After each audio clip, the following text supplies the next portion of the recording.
മൂന്നാമത് ഇടതുപക്ഷ സർക്കാർ വരുന്നതിനെ തടയാനാണ് വി.ഡി. സതീശൻ സകല അടവും പയറ്റുന്നതെന്ന് CPM മുതിർന്ന നേതാവ് A.K. ബാലൻ. മാറാട് കലാപത്തെക്കുറിച്ച് താൻ ഓർമ്മിപ്പിച്ചത് ഇനി അത്തരം വർഗീയ കലാപങ്ങൾ നടക്കരുത് എന്ന് കരുതിയാണ്. ദേശാഭിമാനിയിൽ എഴുതിയ മാരീചന്മാരെ തിരിച്ചറിയുക എന്ന ലേഖനത്തിലാണ് ബാലന്റെ പരാമർശം.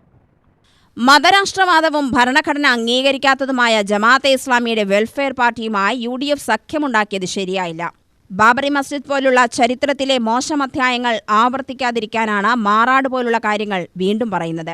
AP അബൂബക്കർ മുസ്ലിയാർ നയിച്ച യാത്രയുടെ സമാപനത്തിൽ മുഖ്യമന്ത്രി നടത്തിയ പ്രസംഗത്തിനെതിരെ കലിതുള്ളി അധിക്ഷേപപരമായ പ്രസ്താവനകളാണ് സതീശൻ നടത്തിയത്. പാർട്ടിയിലെ സുധാകരനെയും മറ്റും ഒതുക്കിയ സതീശൻ ജമാഅത്തെ ഇസ്ലാമിയെ കൂടെ കൂട്ടിയാണ് മുഖ്യമന്ത്രിയാവാൻ ഒരുങ്ങുന്നത്.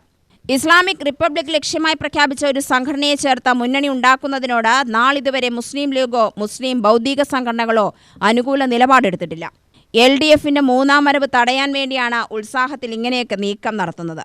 കഴിഞ്ഞ 10 വർഷം മുസ്ലിം സമുദായത്തിന് നഷ്ടപ്പെട്ടത് തിരിച്ചുപിടിക്കണമെന്നാണ് KM ഷാജി പറയുന്നത്.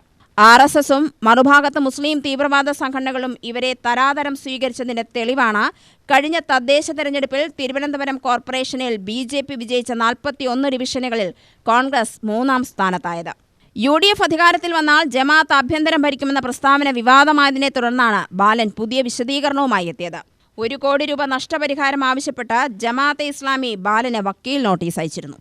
UTV news, Palakkad.